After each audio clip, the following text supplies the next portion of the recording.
As you know, there is lots and lots going on in the world, and I thought that we should talk about it as Holy Africa as well as Riot Revolt. As Steven Biko wrote out here in South Africa, I thought it fitting to start off with his words. Um, as the revolutionary cry is being heard from Cuba, well, from Haiti to South Africa. So basically, Stephen Biko said the most potent weapon of the oppressor is the mind of the oppressed. So what we have been seeing since the beginning of time, in the beginning of the civil rights movement, the end of uh, slavery to neo-slavery, neo-colonialism around the world, and like we saw with George Floyd personally, when we were both, um,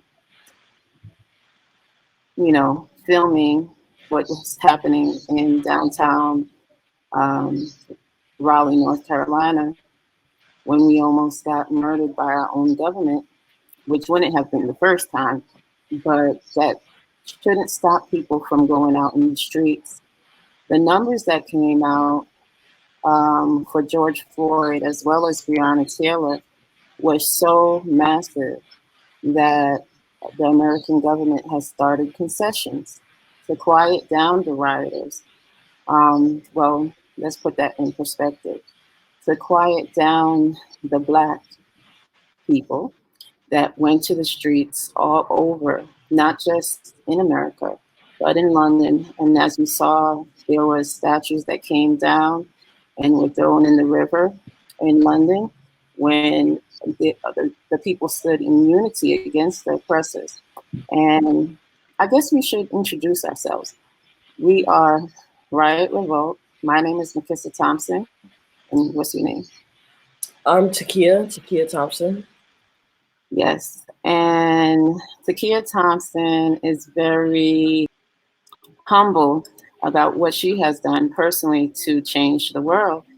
Back in like August of 2017, 8/14/17 to be exact, Takia climbed a Confederate statue in downtown Durham, North Carolina, and threw a rope, a noose around the statue's head, and down below were many people to catch the rope and rightfully choose to pull down the statue of a Confederate soldier. I think vestiges of that, and I think anything that emboldens those people and anything that gives those people pride needs to be crushed in the same way that they want to crush Black people and the other groups that they target. In downtown Durham.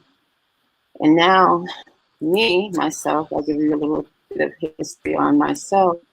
As we know, COINTELPRO is still alive and well. So much so that self-deputized police and Confederates can call and say, hey, my neighbor's listening to loud Islamic Muslim preaching, so let's go get her. And it was actually Malcolm X. And this happened twice. And I've even been pulled over in my driveway. But enough about that. We're going to leave COINTELPRO alone for right now. And we're going to talk about right now on the ground what's going on is that in South Africa, specifically Durban, South Africa, there has been an uprising because the government, under the leadership of the president here, has decided to jail past president Zuma. And Zuma chose not to go before the judges for a trial and for a hearing because he wanted one specific person to be removed from the case. And that was the lawyer that was also involved in his divorce proceedings. And he wasn't afforded that opportunity. And that government decided to just go ahead and sanction him with 15 months in prison for not appearing and having a trial. Um, and the South Africa leadership thought that the revolutionary spirit of South Africa was dead, and it's not so. The people in Durban, where Zuma is actually from, started rioting, burning down malls and different shops and things like that. And now the finger is being pointed at the quote unquote looters instead of pointing at the government, or specifically the European governments who decided to who decided to have a conference and carve out Africa and divide it up amongst the European nations, right? So this type of oppression is nothing new, but, and also this type of blame is nothing new, because it's easy to point at the poor people and say, hey, you're the problem because you're out here rioting, instead of saying, you know what, let's pacify the people and give them their land back in South Africa. Now, and still almost over 80% of the land of South Africa is owned by whites in some shape, form, or fashion. The if I remember right, even the mining out here is not run by the states; it's run by the corporations. And the ANC is split now 3 ways. So that's what's going on here in South Africa. Is there anything that you would like to add on Haiti, Cuba, South Africa, Lebanon? There's so many revolutions going on right now worldwide. Yeah, just wanted to, I guess, comment about the things I've seen, like coming out about South Africa, and how the narrative is so completely controlled by the West that, you know, the only thing you hear about is looting, right? And protests.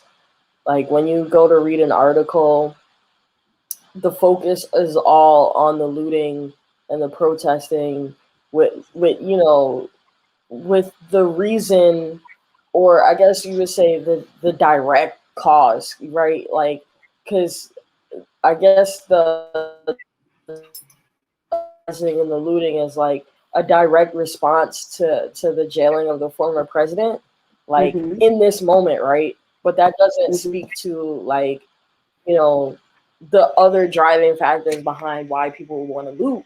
And it's just like, even then, like, the direct cause is still just a footnote with no mention whatsoever about the history that's been building up to, like, you know, the resistance. Your camera isn't showing. Okay. It is What was now. that? Your camera wasn't showing, but it is now. Oh, okay. Yeah, so you just get kind of like not even a footnote, you know, like a whole long paragraph about like the economic impact and, you know, of course these lives lost, which is, you know, without a doubt tragic, and, you know, rest in power to those people who lost their lives, right? But I don't know, it's just you look, you know, these Western media outlets, and it just goes to show you that if you leave your like your world building, or like your perspective shaping, to just media, it's just gonna be a white narrative. So Yes. And I wanted to say something about that, because now the death toll is over 220 from these so-called looting deaths. But where is the numbers put out about the people who die every day in South Africa due to starvation, due to the poverty? What are the numbers what do the numbers say about those people? They're still unknown because So they true. don't matter to the government. The government knew before they jailed Zuma what the unemployment rates amongst Black and African people in South Africa. However, they chose not to give them jobs. They chose not to give them land back, right? So now, not only do you have this insurrection going on, but a rightful insurrection. And the government has also called in the security forces to go into these places and restore order. The president here even condones it and gave a speech basically applauding the self-deputized police that are out there to protect property and not people. Mm-hmm. The Yeah, original, I mean, just following, as closely as I can. Um, I feel like maybe that's kind of like an oversight, or like, I don't know, maybe it's just like something that hasn't really been on my radar, I guess. Is like the situation in South Africa in general, like following life in South Africa and stuff like that. It hasn't always been something that, I've has been to like the forefront of, I don't know, I guess my, like, what I pay attention to politically, right? right? So, I have a couple people on my Twitter that I follow that talk about South Africa, and I only know one person, or know one person, vicariously through Twitter, in South Africa. And, well, actually, no, that's a lie, because I follow like the EFF and stuff like that on Twitter, and Mm-hmm. Julius Malema and stuff like that. But Mm-hmm. I saw one person sharing a video, and it's like on the side of the road, like a gathering of people like here to protect Down their with town the looting. from Yes, looters, yes. and it's just a crowd. It's like a crowd of like 100 white people, and I'm like, The the same. interests are Mm-mm. so clear and obvious, Yes. but when you go read about what's going on, it's like, oh, save our country, and it's like, No. whose perspective is that? Because when I And the look at the video of who's trying to save the country, it's not even the countryman, it's the white man. and what is saving the country? Is it giving the landless back their land, Of course or not. is it to further protect the interests of the white people and the Afrikaners that are still here in South Africa? Right. So it's all about perspective. And I wanted to talk about something about unity, because I see faces of Black people saying, don't loot, right? And it made me look up, what would Steven Biko say about this? And I think he would say, Mm-hmm. merely by describing yourself as Black, you have started on a road towards emancipation.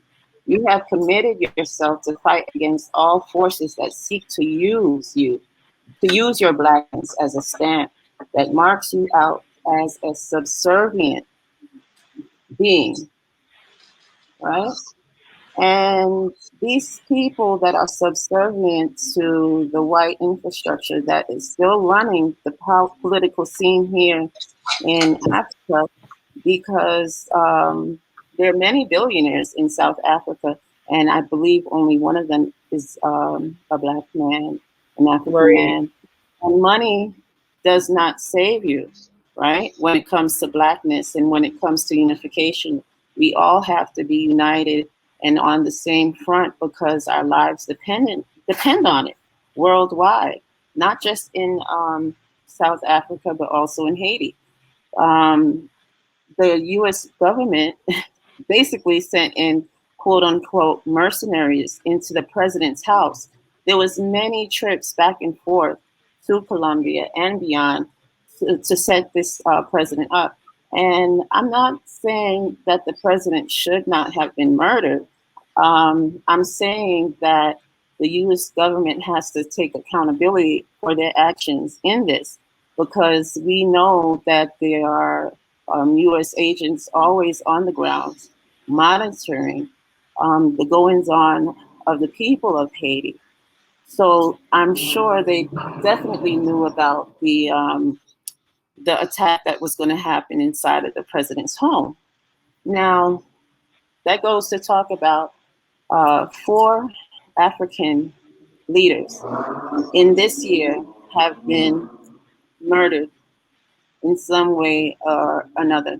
When I went to Tanzania, my whole reasoning for going to Tanzania is that I supported the presidency of Magufuli. Now rest in peace. I even predicted his death. If you go to my Holy Africa TZ Instagram page where I said pray for him because, he's under attack.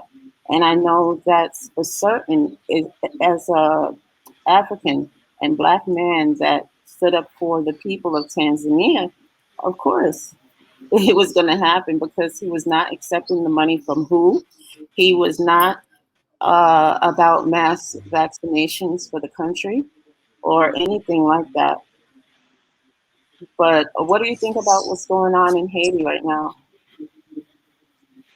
Yeah, I think it's so funny. Well, I mean, not funny, but I mean, I think it's just so like interesting what you said because when I first heard about when I first heard about Jovenel's assassination, my first thought was my first thought was maybe the people had finally sought justice and revenge against all that he's been doing for the past few years. That was my first thought. Mm-hmm. But after that, the details started coming out, and it was revealed that he was killed by, what is it, like mercenaries from Colombia or whatever. Yeah. Uh-huh. And I just thought that was so interesting because it just puts the United States in a perfect position where they can deny any type of involvement. But if we look at the history of Latin America and Colombia specifically, we'll see that Colombia is the United States' biggest puppet in Latin America. If you want to talk about like international puppets, I mean, they're like ranked probably in like the top 3, top 5. You know what I'm saying? Mm-hmm. If we're talking about on a global scale, Colombia is like, is from the government to the military to the police of Colombia. I mean, they have slurped every lesson from their colonial master, the United States, right? I mean, yes. the Colombian government and military are like this and take every order from from the CIA and the DEA and use DEA's rules to like oppress their own Black communities and like oppress the Black communities of neighboring nations. Colombia helping with America to plot the downfall of the Bolivarian Revolution. Colombia working hand in hand with the United States to depose one of their own puppets in Haiti. And so America has basically, what was that? And to also push their drugs into America. Right, and to put and to help America really control the drug trade, right? So right. Colombia. So it really puts America in a position where, and this is so good for a Democratic Biden presidency, because where the difference is, like, where Republicans love to gloat and claim as much responsibility as they possibly can for like keeping the boot on the neck of Latin America and keeping their foot on the neck of the Caribbean. Democrats, they have their voter base, so they can't come out and be like, it's they can't come out and gloat and take responsibility in the ways that I feel like a Republican. However, you have to pay attention to what the Democratic government is not saying. Of course. But it serves their interest in this moment that they can throw the stone and hide their hand. So the American government is in a position now where they can have like what is it? I guess plausible deniability, right? But Mhm. they're in a position where like America has something to do with it, right? Yes, To of course. frame the people who went there and did it, right? Hmm. So I feel like that leads me to another point where just talking about how America is, inevitably going to deny any kind of involvement. And, I was just watching my Twitter timeline and seeing videos of like FBI agents in the presidential palace in Haiti investigating the murder. So now we're in like this new era where not just like America doesn't have to go in and put boots on the ground because they'll just send their puppets to do it. And also, we've reached a point in modern warfare where you don't even have to send your troops because now you have these private security firms, which But are made look, up of ex-police and ex-military who go there, and they're not associated. It's not the U.S. military, but a yes, so-called private security firm carrying yes. out the interests of the United States and carrying out of these puppet nations. But look at the minister. The prime minister came out and basically is begging the United States to come on the soil of Haiti right now. But thankfully, Haiti has never lost its revolutionary spirit, and the people are ready for them to get on the ground if necessary. But as a Haitian, why? Well, the prime minister that is in interim right now and basically a puppet of the United States. He's calling for U.S. Soldiers to come into Haiti, right? And I just saw something in another Caribbean nation, Cuba. Cuba is having a revolution there as well that I'm sure is funded by the elites of Miami A and the cult government. Yeah, revolution, they would love to have a a coup. CIA revolution. And I heard Biden actually say that he supports the people and in what they're doing. Yet, when we have any revolt in the United States, the government's mission is to come out and stamp it out, like they have done with George Floyd, Breonna Taylor, Trayvon Martin. They give concessions and write Black Lives Matter on the street, and everybody go sit down. Or they'll say, hey, we're going to go ahead and make um, Juneteenth a national holiday. And it's all because of the fact that they saw the numbers of the people that were in the streets and for many years who have been oppressed and showing their anger, and they are terribly frightened. So what I'm saying is you can't stop being in the streets because you have a new federal holiday. You should still be in the streets because these things are not going to go away. They're only going to be dividing up these nations in back rooms, and it's going to be too late once you want to get involved. You have to always stay involved because revolution is always necessary, especially in um, under the capitalist nations, and even with black faces in power. If their whole goal is to support the capitalist white infrastructure, then they're not on your side. Just Mhm. like what's going on here with the ANC and the jailing of a former president. That's never happened before.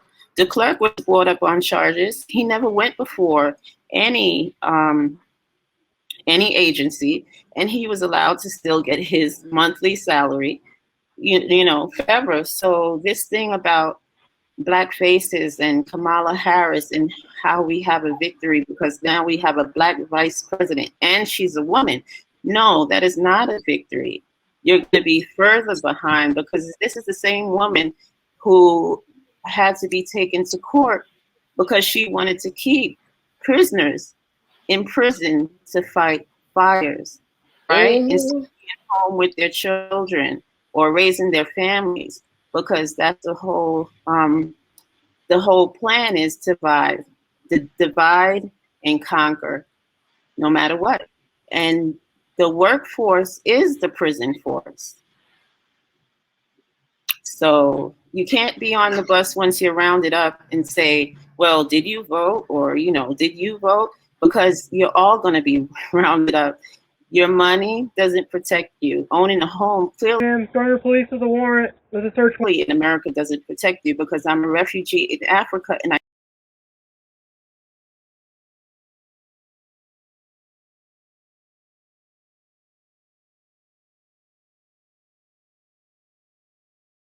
can't live in my home in America, right? So you need to study as much as you can, learn, and bring back this idea of, it's better to die, than be oppressed, period. Because as I've gone to several different African nations, I see the complacency, and it's not anything what I've thought it would be. Yeah. Right? I see so much assimilation here. Capitalism and white inferiority is so dangerous, because just the assimilation alone and trying to look and be as white as possible, or to sound as white as possible, is really crazy to me here. And we have to go back to the basics of self-identifying. What does it mean to be Black? What does it mean to be African, right? So those are just a few thoughts that I had. Is there anything that you would like to say to round this out? I wasn't finished. Go ahead, though. Oh, anything I want to say? I just want to say, you touched on Cuba real quick, and I just want to follow that up. I wanted to say basically, like, yeah, what's on in Cuba with this whole SOS Cuba stuff is basically, it's not even thinly veiled. It's just such an obvious attempt from the U.S. empire to what is it? Strangle, the revolution that they failed to kill, all those years ago, right? And yeah, the other day I was just looking at the U.S. press secretary talking about the situation in Cuba and basically saying, oh, we support protests in Cuba, and don't enact violence against those protesters. But it's like not even funny, because here, the first thing that came into mind when I heard that was like Florida, the same state where all of these Miami Cubans, right, who fled the revolution because their property was going to be seized, right? Always, that same state passed a law saying that basically, it's okay to run protesters over in your car, right? And this is the same nation that's saying don't hurt those protesters, right? But even the act of, we could talk so much about like the violence that protesters face. I mean, last year during the uprising, dozens of people's, limbs lost. People are blinded for life from being struck in the eyes with rubber bullets here in the United States. Yes. So we can talk about the hypocrisy there, but I just want to say that, this whole SOS Cuba thing, sure, this is not to negate, right, the struggles of the Cuban people, right? Because the blockade blocked everything from travel, medical equipment, the transfer of money from major banks and institutions throughout the world, giving loans to Cuba. So yes, the Cuban people are suffering, and a huge part of that suffering comes from the blockade, right?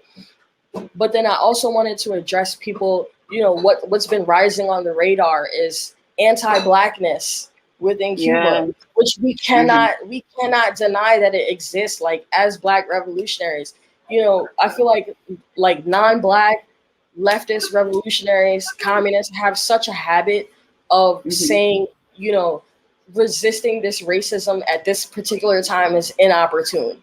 But there will never be an opportune time to talk about racism, especially in any society that continues to subjugate Black people and continues to prop up the standard of living through the subjugation of Black people, right? So yes, anti-Blackness still permeates almost every facet of society in Cuba. And to deny this, would be, you know, talking about it does not weaken the gains of the revolution, right? Not talking about it, however, creates a weak spot for the empire, and it creates a weak spot within Cuba, right? Because people are suffering, and that creates what the United States hopes it'll create, a desperation that's big enough for people to say, maybe the revolution isn't for me. So we do have to talk about anti-Blackness, but we have to stand up against it in a way that also acknowledges that the U.S. has never saved anyone, and the U.S. will never save anyone, and no one will be better off for a U.S. intervention. But what is going on now is the U.S. made it possible to starve these people out, that they no longer see hope in what Castro and Che's revolution would have been, or still the possibility of being. When Trump was in office, he enacted over 200 new sanctions on top of the sanctions that came before him. So this has been leading to a resurrection for a long time. Yeah, and it created a perfect storm for the people to cry out, but not looking at what they should really be talking about. And it's not communism that's failed. It's America and its fingers and its webs that failed the people of Cuba to support their communist way of life and trying to force them into be capitalists like the United States. So they set up these things for a reason, and they're, you know, it's just unfortunate that the Cuban people weren't led in the right way or supported in the right way from a democratic nation such as America. So-called, as it likes to call itself. Yeah. And, you know, I just wanted to say, like, also, like, we talk about the so-called failures of communism, right? And I was just watching the White House press secretary, and she's talking about, you know, like, we acknowledge, like, we, you know, we've accepted the fact that communism is a failed ideology, right? And which is so funny, because if it's gonna fail anyway, then what do you need a blockade for? End the blockade, and let's see communism. If you're so sure that communism is a failure and it's gonna fail, then, you know, just let it fail, right? Why are we putting so much energy and effort and U.S. tax dollars to ensuring that it fails, right? And so yeah, and this whole thing that you're talking about of, like, trying to create conditions that leave people no choice but to beg for capitalism, right? To touch on that, yeah, Cuba has even developed at least one vaccine. I think there's 2 or 3 now, with an 80 or 90% effectiveness rate. And the main problem that they're facing now is not having enough needles to administer the vaccine to the entire population because of the blockade and because of restrictions on medical goods. And this is the same thing that happened to Iran during the initial stages of the pandemic, where, you know, where they had or no, it wasn't. I don't think it was that they had. It was so long ago. I don't think it was that they had the vaccine yet, but there were restrictions on like breathing equipment and all types of medical equipment, masks, So the vaccine was spreading so rapidly in Iran, and so many people were dying. And during that time, Trump was using that to say, failed state. Yeah. Well, stop sabotaging it. If you really believe it's gonna fail, then If you want to talk about failed state, look at the people of America that ran up in the White House. There's no talk about that, really. Only slaps on the hand, and people that died, they're elevated, and it's like, how? You kill us for you want to kill us for tearing down statues or just planting the seed that you have the strength to pull down any statue, right? Or planting the seed that you can liberate yourself and do what you will with your country, right? But I think what really needs to happen with Cuba is Angola needs to go into Cuba and help Cuba. Zimbabwe needs to go into Cuba and help Cuba.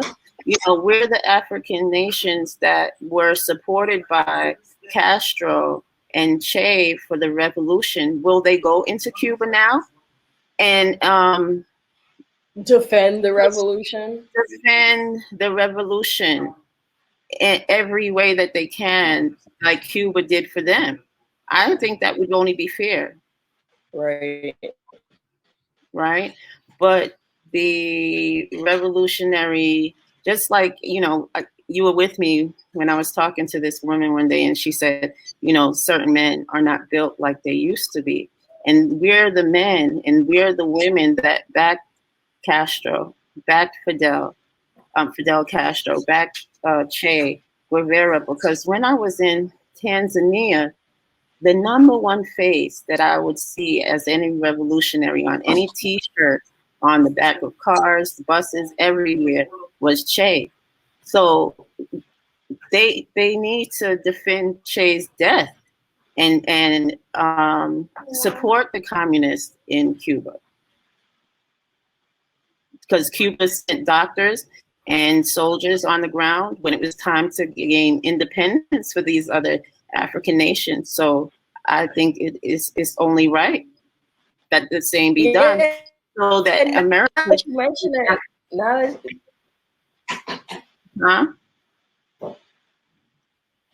Yeah, I was just gonna say, now that you mention it, it's so funny. Early last year, when all these countries were like, being crushed by COVID, right? Every day, like thousands of deaths.